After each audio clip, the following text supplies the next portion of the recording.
The NPP reschedules its Congress expected to be held on March 1, 2014 to April 12, 2014. At a meeting this afternoon at Alisa Hotel of the National Council of the New Patriotic Party. The National Council is the second highest decision-making body in the party. The first highest decision-making body is the National Annual Delegates Conference. The Congress to elect national executives was planned to take place on the 1st of March 2014, but Joy News can confirm that the National Council of the party, at a meeting on Tuesday, moved the date to April 12. The council has also signed or agreed on a centralized Congress to be held in Tamale in the northern region. The acting communications director of the NPP, Peru Kujetu, said all is set for the Congress.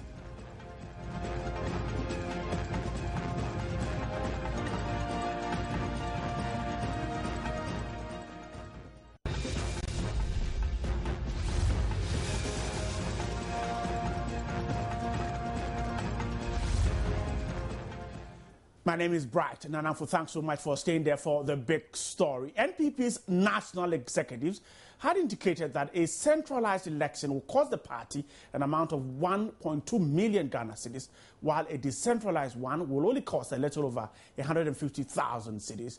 The executive decided that the latter, but was hit by fierce resistance, especially from members of parliament. Meanwhile, the national chairman, Jacob Bichibilamte, has been explaining that the party is not in a sound financial state to organize a centralized election. Now, at the end of the Congress, at the end of the meeting today, the party decided that its national Congress will come off in Tamale. Meanwhile, the Congress slated for March 1 has been pushed to April 12. At a meeting this afternoon at Alisa Hotel of the National Council of the New Patriotic Party.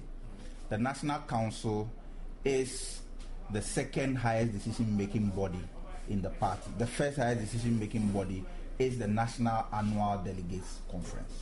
So you would have noticed in the media, especially a certain back and forth about the regionalizing of our annual National Delegates Conference and national executive elections for the 2012 period. The issue was the reason why the National Council meeting was called. At the meeting, it was put to a discussion, and at the end of the discussion, the consensus was that party members or members of the National Council thought that it was prudent for us to hold the elections at a centralized venue. Discussions then went into where to hold such elections. Our brothers from the north, the three northern regions, made a strong appeal to the leadership of the party to hold the elections in the northern region, precisely in Tamale. Colleague Anio Sabute was at that particular meeting. He's just joined me on phone. And grateful to have you. Now, first of all, the date for the Congress was not what watchers were expecting to be changed. The watchers were interested in if the party was either going to do a decentralized election or a centralized election. Now, the party has come out with a new date for the election. How did it come about? Yeah, precisely so. The party agreed, like you said, because all this while we thought that they were going to stick to the 1st March date that they gave since last year. But then after this afternoon's meeting, they decided to change to the 12th of April. And that's going to take place in Tamale.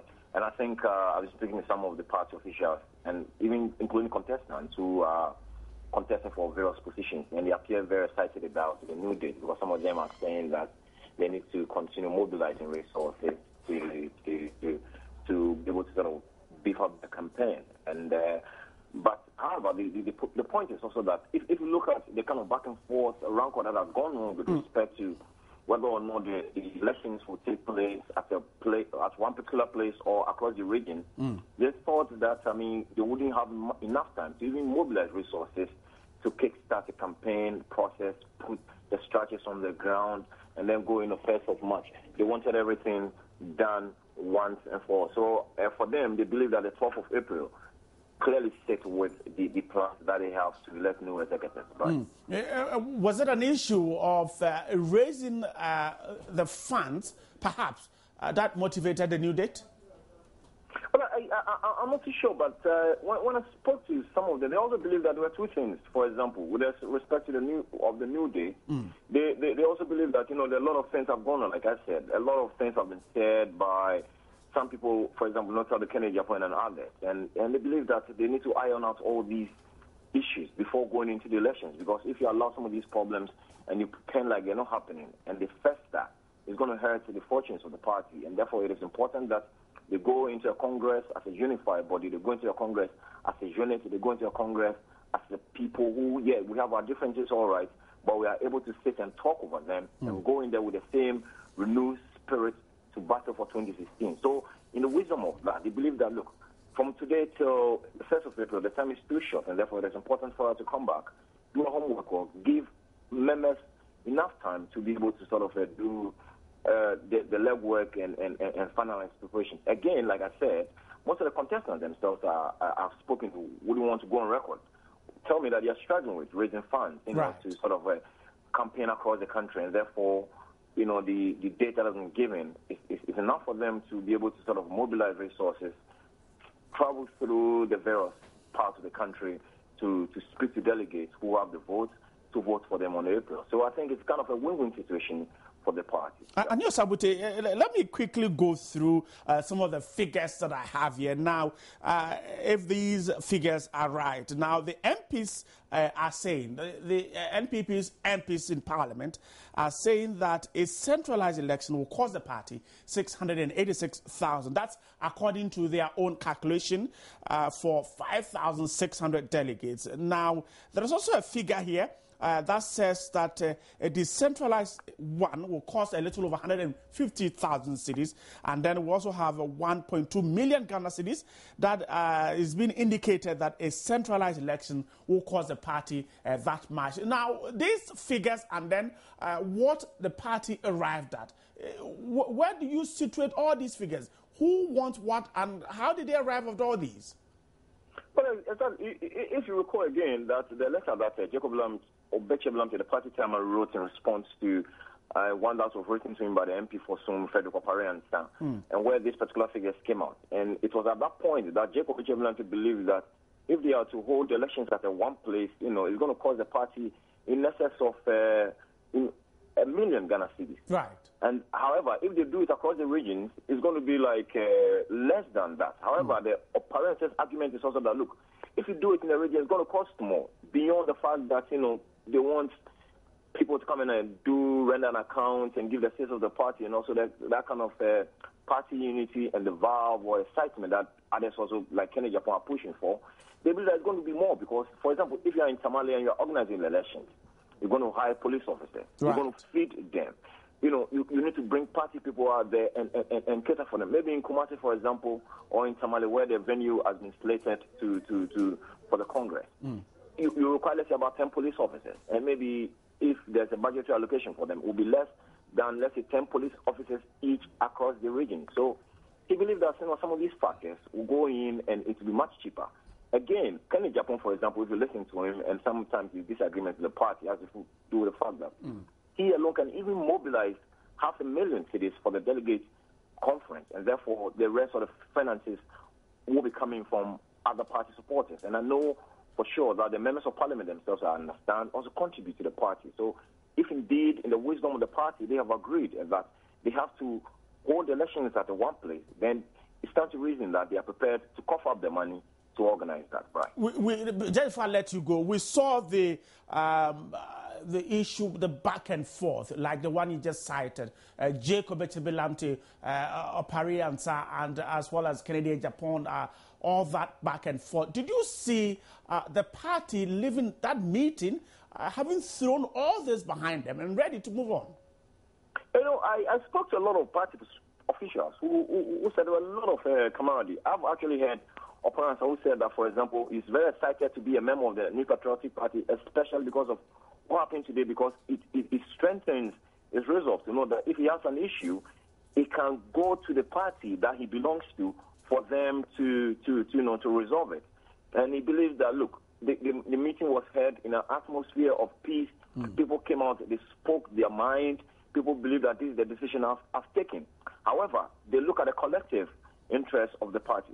One thing I may add before I go offline, Bright, is also the fact that the tenure of the current executive, that is the Jacob Ejebulantes-led executive, expires on the 28th of this month. So if the elections were to have taken place on the 1st of March, then clearly, they will be expected to hand over. However, because it has been pushed to the April 12th, they've equally been given an extension. So they are going to supervise parties' activities up until new executives are elected to take the mantle from them. So as it stands now, they have had an extension to their mandate, which naturally also have expired on the 28th of February this month. All right. Anil Samudi, thanks so much for speaking to us. Let me go to the phone lines again. Ben Efson, Post, the managing editor of the Daily Dispatch, has just joined this discussion. Ben, thanks so much for staying there for us. Hello. Hello, Ben Efson. Thanks so much for staying there.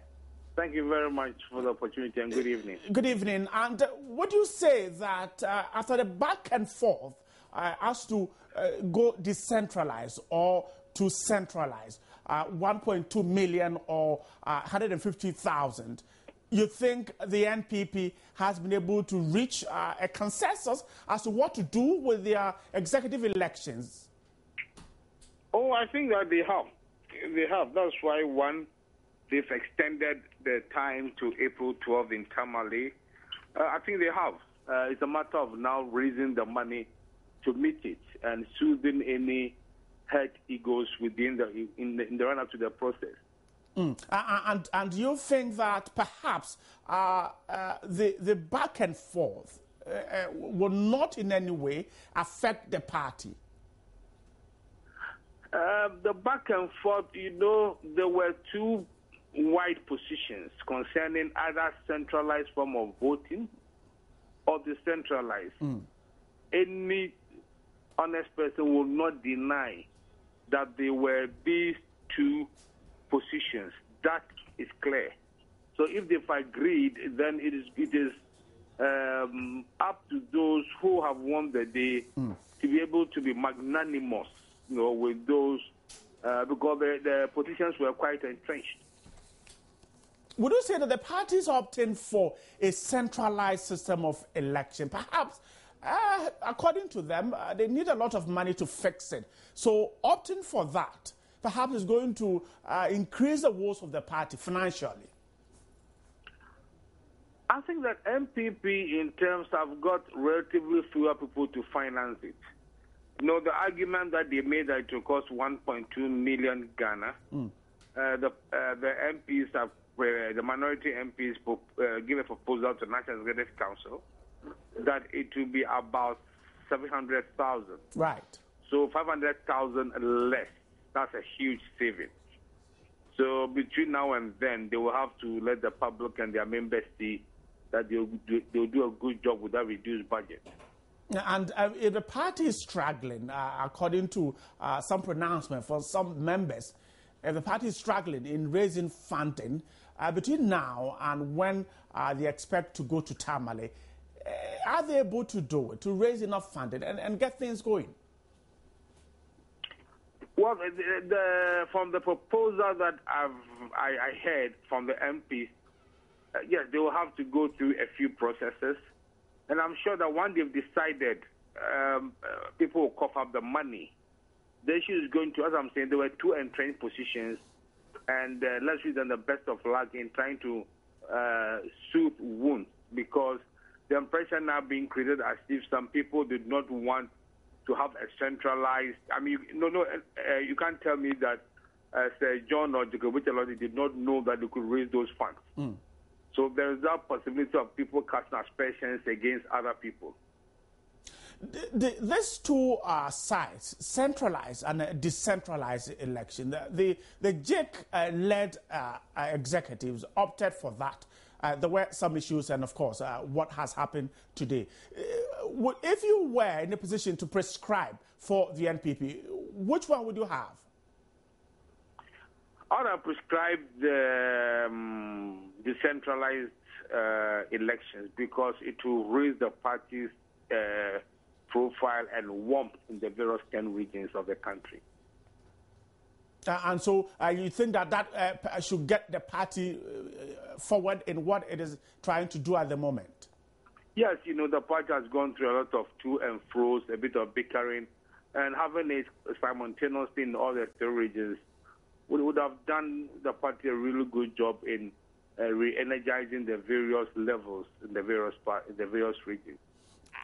Before I let you go, now, we're also told that, for instance, the executives who are in office now will need some kind of extension because their term of office is expiring on 28th of this month.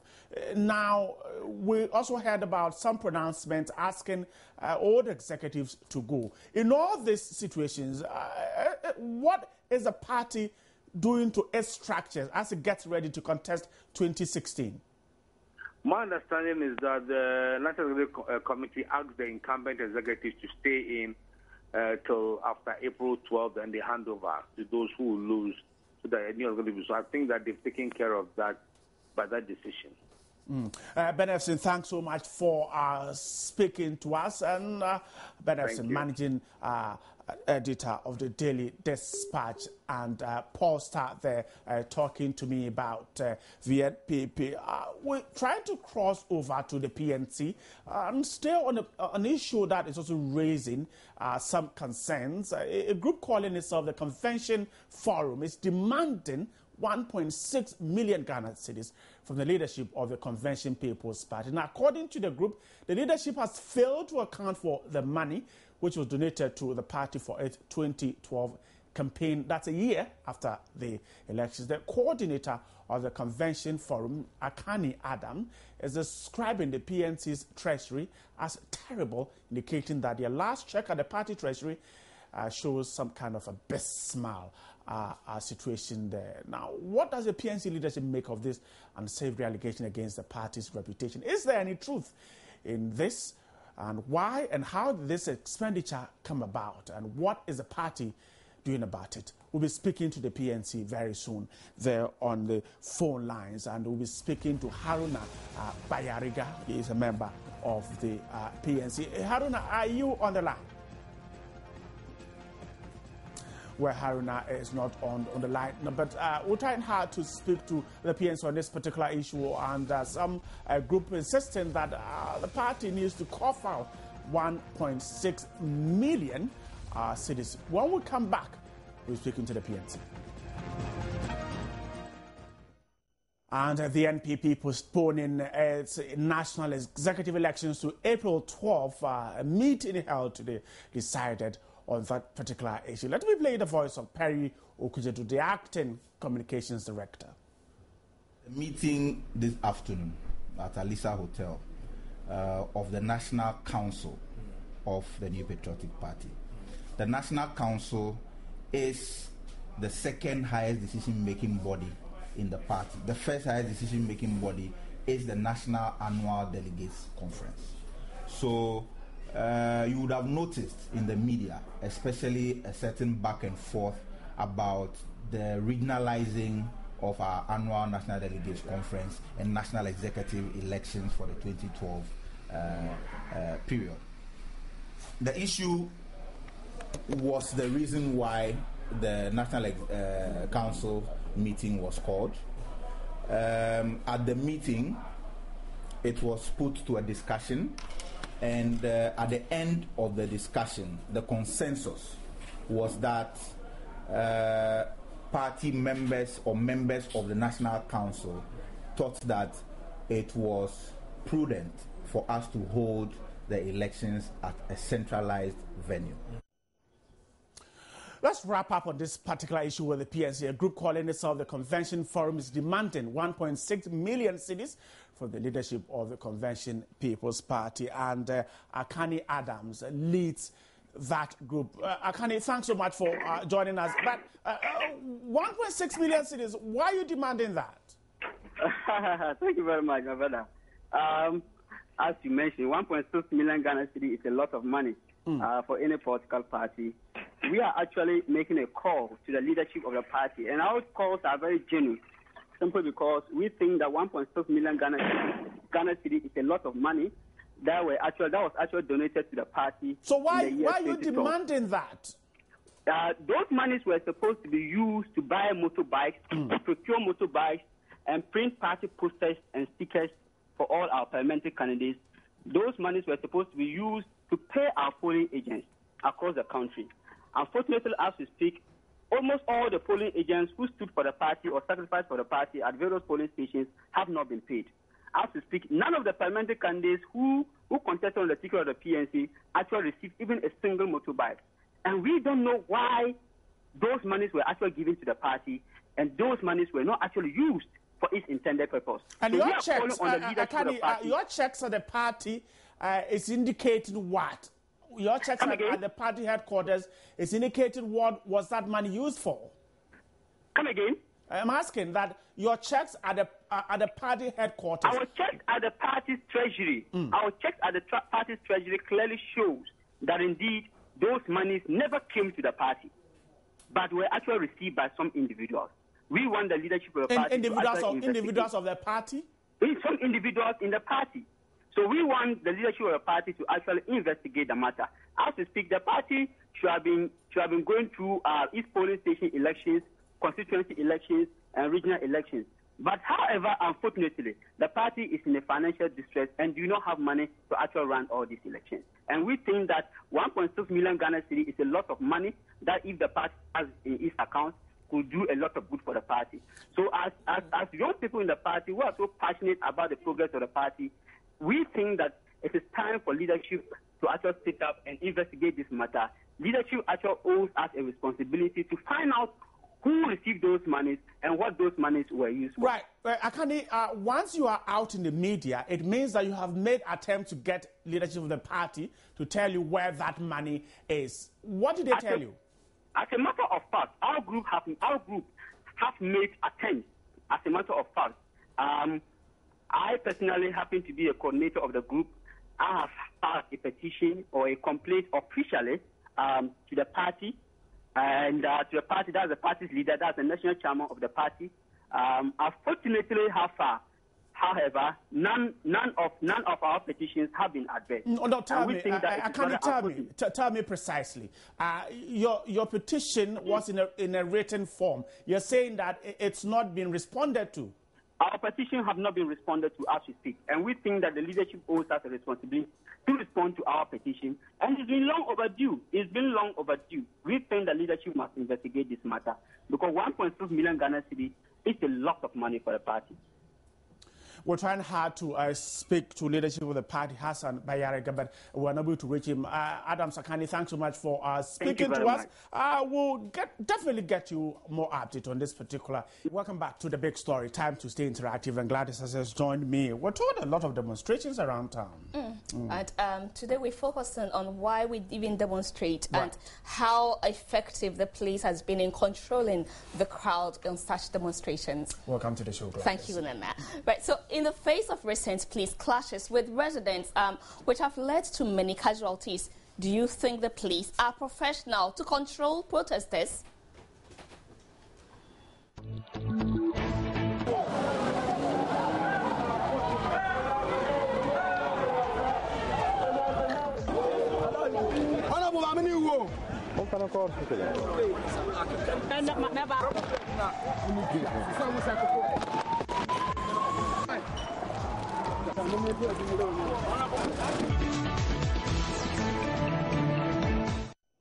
On JN Interactive today, we discuss police clash with protesters on January 6, 2014. The Ghana police took a life during a demolition exercise at Adenta.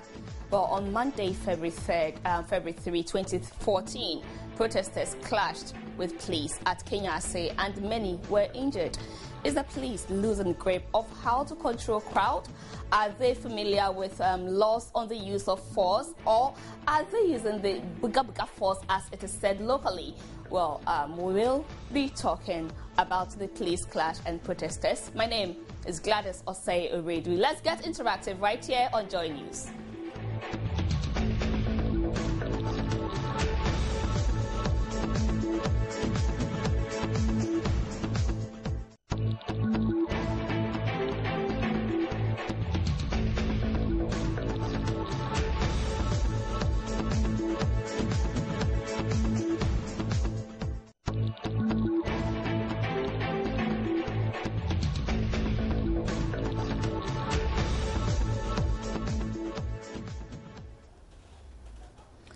We shall be Skyping human rights advocate Dennis Ama, who is also the president of African Heights Foundation. DSP Freeman Tete will also tell the police side of the story. We will also look at your comments on our Facebook page and other social media handles. But on the front pages of today's newspapers, we have news about the Kenyase clash. Before I bring you a bit about that one, let me quickly tell you where to post your comments, your views, your opinions with us. So you could go to facebook.com/joynewsontv or twitter.com/joynewsontv. The handles are at joynewsontv and #JN Interactive. Send to either of those, we would receive it, or email us via joynewsim@multitvworld.com, and we shall be interacting with you right here on Joy News on MultiTV. So let me quickly, I was telling you about newspaper publications and their headlines that tell us about the police clashing with the protesters. So we have 16 shots in Kumasi over road, and that is published by Daily Guide. So let me quickly see which other publications we have. Let me just quickly go. So let's see. Let's see. So let me take. Okay. So we also buy this Daily Graphic says Antwerp police in bloody clash during demo over bad roads. Let me just take these two, all describing how bloody it has been between the police and demonstrators. Well, let's now watch a short clip on demonstrators' clash with police.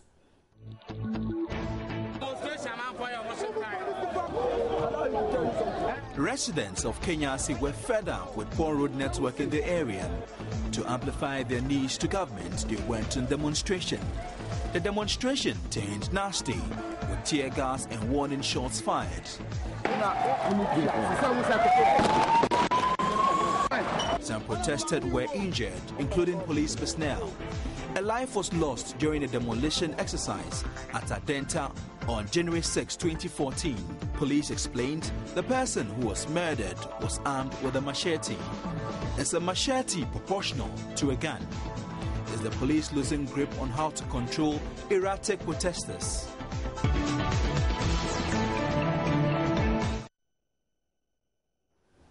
Well, so the short clip you just saw raises a number of issues. The police have the responsibility to protect lives and properties. Are they doing just that, or abusing the rights of the citizens? Well, so in a moment, I'll be joined by DSP Freeman Tete on the issue. And again, I will be joined by Dennis via Skype, a human rights advocate, to also share in this conversation. We take a breather here. When we come back, I'll have Freeman Tete with me in the studio.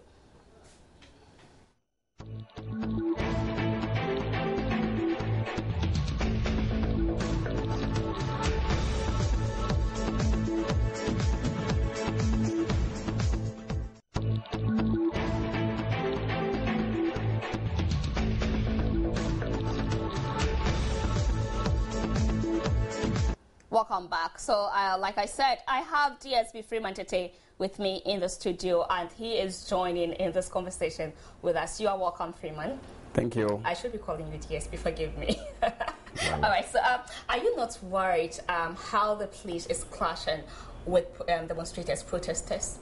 Well, it's our wish that every demonstration should be peaceful, or every expression of resent should be very peaceful, provided the laid down rules and regulations are followed. But unfortunately, our expectation is not being met. So normally when the Public Order Act is followed, at the end of the day, you realize that demonstration in all form become very peaceful. But when the Public Order Act is not followed, then that is where the difficulty comes in.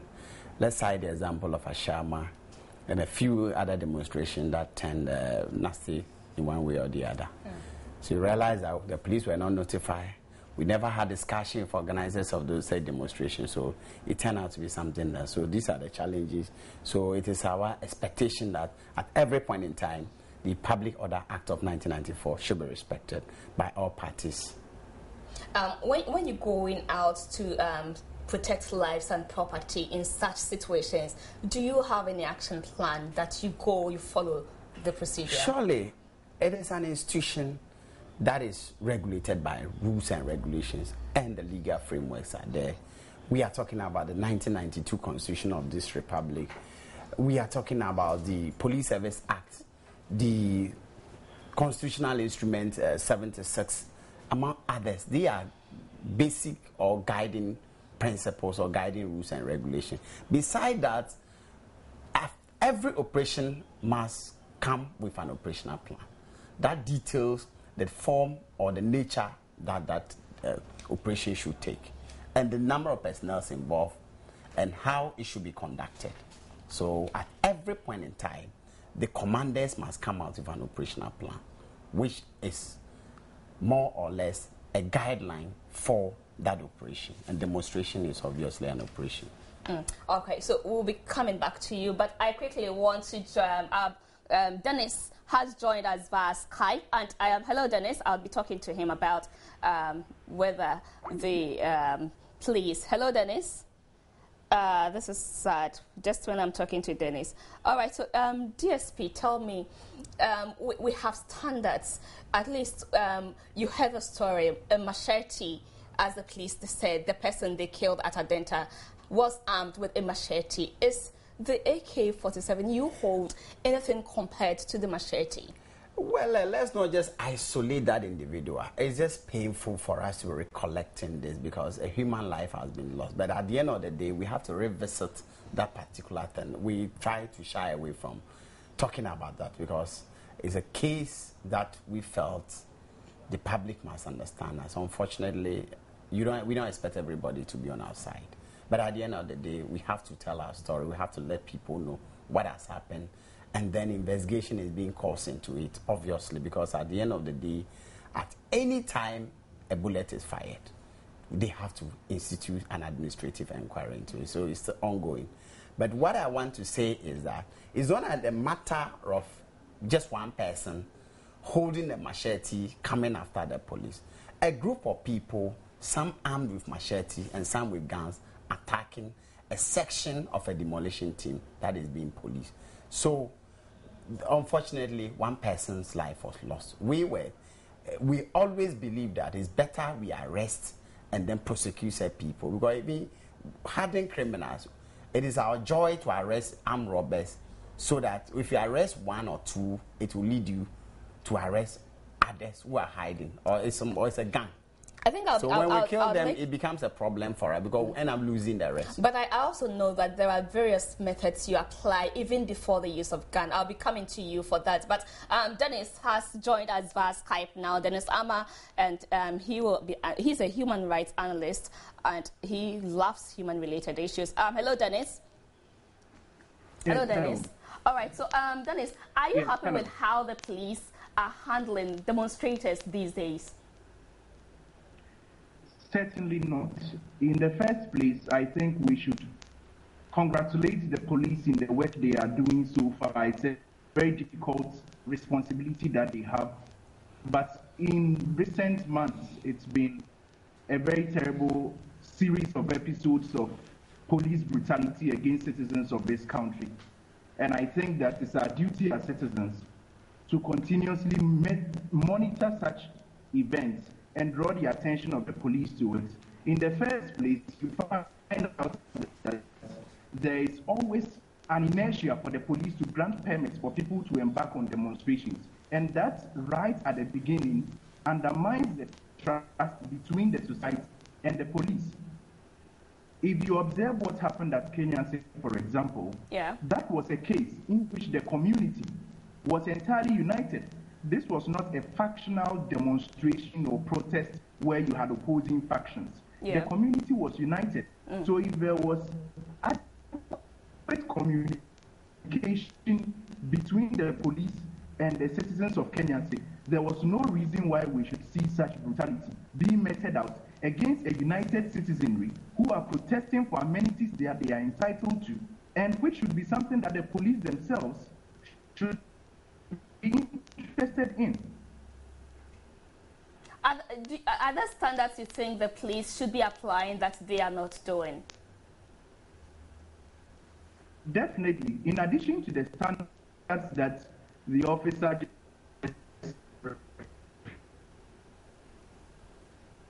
Hello, Dennis. It's an ECOWAS protocol on democracy and good governance, which requires that the use of fire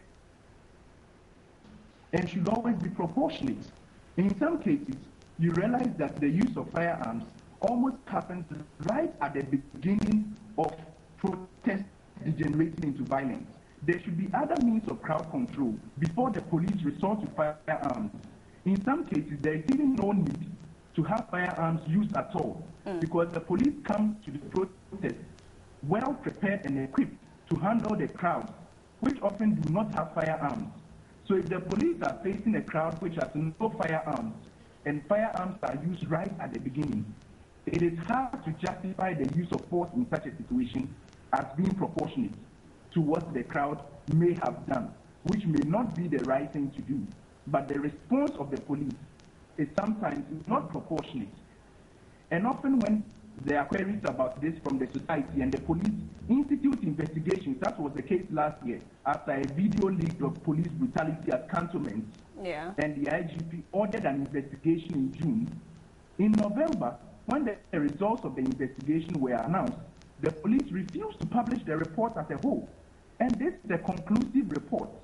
If trust is to be built and not undermined between the society and the police, there is a need for them to demonstrate to the Ghanaian citizenry that they do not condone rogue elements or rogue behavior within their ranks, because definitely, as a human institution, you can expect that there would be some deviant officers and men as well in the police service. And therefore, when such people are being disciplined, if that is the case, it should be made clear.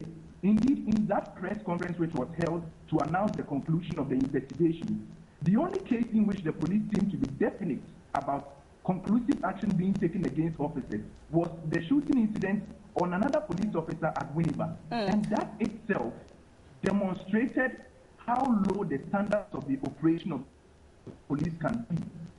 Because in that case, the police were confronted with information about a robbery going on, and all the additional information they acted on was coming across a car which was suspicious. Their colleagues did not fire on them. There was no reason to justify the opening of firearms right at the vehicle which was conveying their own colleagues. And that showed that indeed standards within the police service can sometimes be appalling, and the police need to address that.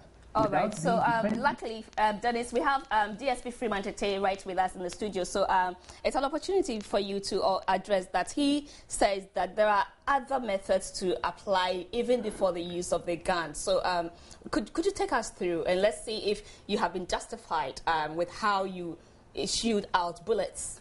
Yeah, it's not in all cases that we can see the men who undertook a particular operation are justified in the use of firearms. That is why we take it on case-by-case basis. Where there's misconduct or unjustified use of firearms, such people are made to face these appropriate sanctions as laid out in the service instruction. But my observation it shows that with the police going to ensure law and order every time, I hardly hear hot fire cannons being fired. It's every time have all those you shoot into the crowd. A classical example is what happened at Kenyasi You could see that they were using tear gas. At a point, they have to resort to the use of rubber bullet. So it's a graduation of force. So we are fully aware of the use of force, the standard way of that force must be applied. So we don't just get up and then start using live bullet indiscriminately. The situation must be assessed, the condition, the prevailing condition on the ground must be assessed before the use of force before force is resorted to. So it's a matter of graduating the force from a lower level through to the middle and to the highest point. So that is what we look at when every policeman or woman is equipped with this information. So where in that particular operation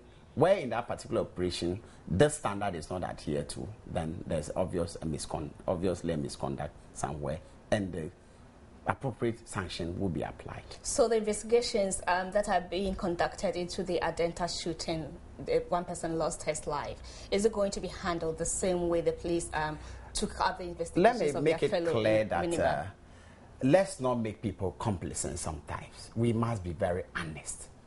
When the life of a policeman is in immediate danger, he has no choice than to resort to the use of the appropriate force, which is the use of firearms. So let me ask you. I'm not putting this Adenta case in context, but at the end of the day, we want Ghanaians to know that the life of the policeman is equally important. So when a group of people are resorting to the use of firearms, what option are you left with? When the life because you have the weapon, you resort to the weapon. A policeman is near termination, what option are you left with? So these are the things we have to consider when we are talking about the use of force as well. It's important that we consider other factors. That is why at every point in time, investigation is conducted into it, whether for public consumption or for internal consumption. So it's important that even if one bullet is fired, we did not injure anybody, they must find out why that bullet has to be fired. Okay, so let me quickly take you to Ajay Kujo, where demolition exercise happens. NADMO goes in to issue out relief items. And in the middle of the night, when the people are sleeping in the tents, the police go to exercise their power and seize the tents, leaving the people. They have no shelter. And in the middle of the night, there are babies, there are children. They are left at their own mercy.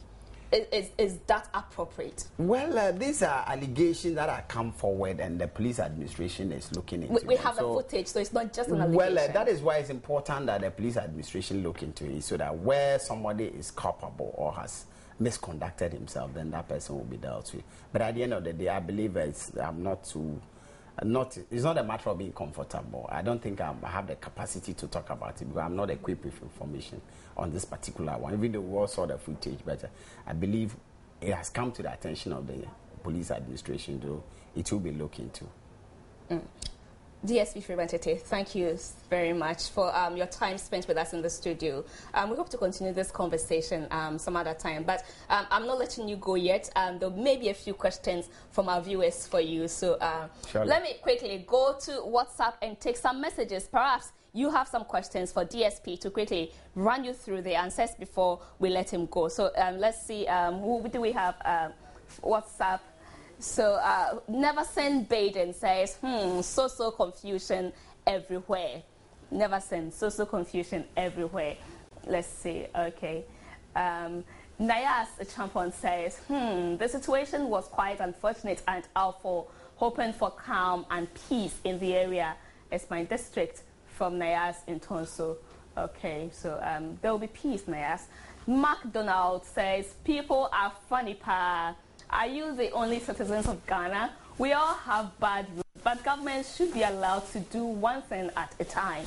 That's coming from McDonald. Okay, let's see. Honorable Jamal Omar says, that's about what the police did was unprofessional and is modern policing. It's the right of the community to protest for social amenities whilst they pay tax. Let's see. Nana Kiasi Kajemfua says, since when did protests require for gunshots? Okay, so Nanekia again says, I'm disappointed. Yeah, well, who are you really disappointed with? Well, Efa Patrick says, so what is happening to Ghana? We need to see through that people in this country have what they want. That's Efa Patrick.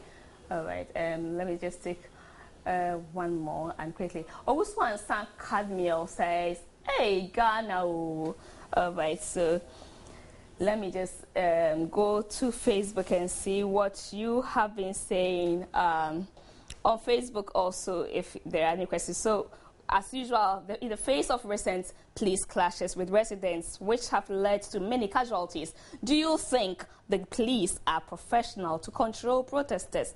And quickly, Gilbert Asalam says, in my opinion, I don't think it is professional for them to often be on the grass to shoot. You can imagine how that man was shot in the Adentan situation. It is unprofessional of the police. Asari Chumesi Amos says, oh yes, they really showed great professionalism. Kwesiamo says, yeah, okay. Jack Blue says, no, not at all. Our police need special refresher courses to upgrade some of their little incapabilities. DSP, how often do you organize refresher courses for your men? Most often, at every level. The records are there. And we are often reminded on the use of firearms, the restrictions involved. So everybody is aware. Service Instructions 97 is clear on the use of firearms. And we are fully aware of Ghana's commitment to international standards. So that is why courses are organized both internally and externally for police officers to be abreast with operational issues. It's important that we take note of the difficulties the police face when they are undertaking operations of such nature. That is why it behoves on all of us to follow laid down rules and regulations. When you want to embark on demonstration, which is your fundamental right, or your constitutional or whatever right, you ought to inform the police as prescribed by the Public Order Act. You sit with the police, you discuss the terms and the conditions or the stringencies attached to it, all with reference to the Public Order Act. At the end of the day, you could see that it become more peaceful than expected. But if you just get up, go on the streets, organize, start vandalizing, you will be putting the police in a very difficult situation. That is the challenge that the police often face, because it happened in Ashama and at Kenya it happened just a few days ago. Okay, so these are the challenges you'll be putting the police, because the police has a responsibility to protect life and property. So when life is at stake, when property is at stake, then you could imagine the difficulty the police will be coming. And then at the end of the day, obviously there will be casualty that we do our best to prevent. Right, DSP, thank you so much for your time once again. And indirectly, we all have a responsibility, both protesters and the police security services. We need to also be up and doing as citizens and not incur the wrath of security, whatever you would describe it as well. So let me quickly take a few more comments on Facebook. So let's see. Harrison Kwesi Dunu says, thank you, Ghana Police Service. Ghanaians are in discipline. At the same time, Ojomo Olaitan says, nope, they are incapable, inefficient in controlling protests and riots. Peter Blankson says, Ghana Police will never be professional until they recruit the right people into the profession. Well, Enim Harry says, never. They need a thorough in-service training to that respect. How can we be killing our own countrymen? Okay, so Bright Mensa says, big no. So Bright, you think that the police is incapable of handling crowd. Well, on this note, I draw the curtains on JN Interactive. Hello, Nana. Right, thanks so much. And to come at 8, the Agric Minister has hinted government's decision to privatize the National Buffer Stock Company Limited. He said legislative processes are underway to do that. We'll get you more on that story as 8 o'clock. The first Deputy Speaker of Parliament has requested the Select Committee on Roads and Transport to investigate and report to the House on the University of Ghana's decision to charge tolls on its roads. So we'll bring you the details during our news at 8 right here on Joy News on Multi TV. Right, and thanks so much for staying there. This wraps up the show, but we have more coming up. My name is Bright Nanamfu. My name is Gladys Osei Uredu. Thanks for your company.